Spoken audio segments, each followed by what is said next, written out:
Happy Friday, everybody. This is our last important heresy, and then we'll get into the really important heresy on Monday. I'd be interested to hear if anybody has any guesses on what this really important heresy is for the understanding of the Trinity as we know it today. So, the third important heresy for understanding how we got to the Trinity understanding today is Martianism.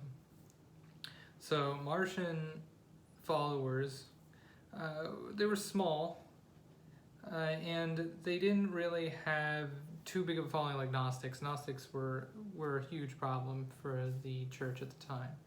But Martians thought that the Hebrew scriptures and the apostolic Christian writings described two different gods.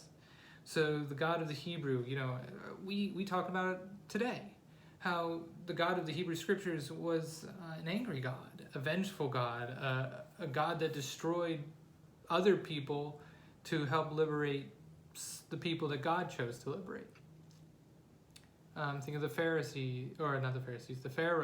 and the Egyptians and the flood, and God destroyed humanity but saved Noah and his family.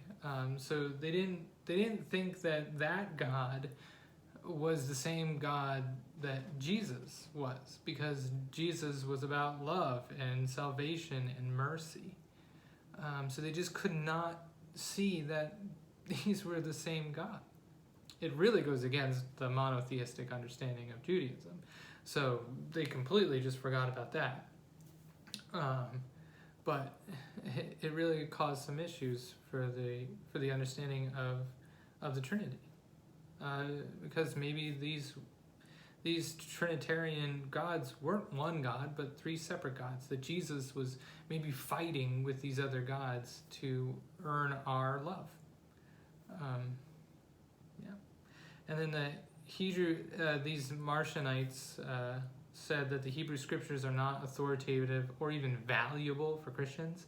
So if we were still Martionites, we wouldn't have the Old Testament. It would just be the New Testament, and that's it, because that's all that's valuable. I would argue that we probably wouldn't even have the writings of Paul or Revelation or any of that. It would just be strictly the Gospels, and that's all we would need. The Christian canon should consist only of Luke and some Pauline letters, so there were some Paul letters that were okay, but our Bible would be a lot smaller if the Martionites got their way. It existed in the 7th century, and it was very, very strictly ascetic. Only the celibate could be baptized, so you had to live a very strict life in order to be a part of the Martian clan. It was not a life to be enjoyed. But that's what they believed God was, and they truly believed that that this is how they needed to pursue this life that Jesus came and brought for them. And it's amazing what our convictions can really push us into doing and how we live our lives. Okay, well, I hope you enjoyed these 3 heresies, and I'm looking forward to continuing on to the next big heresy that's really an important heresy for the formation of our current theology of the Trinity. All right, God's blessings, everybody. Happy weekends.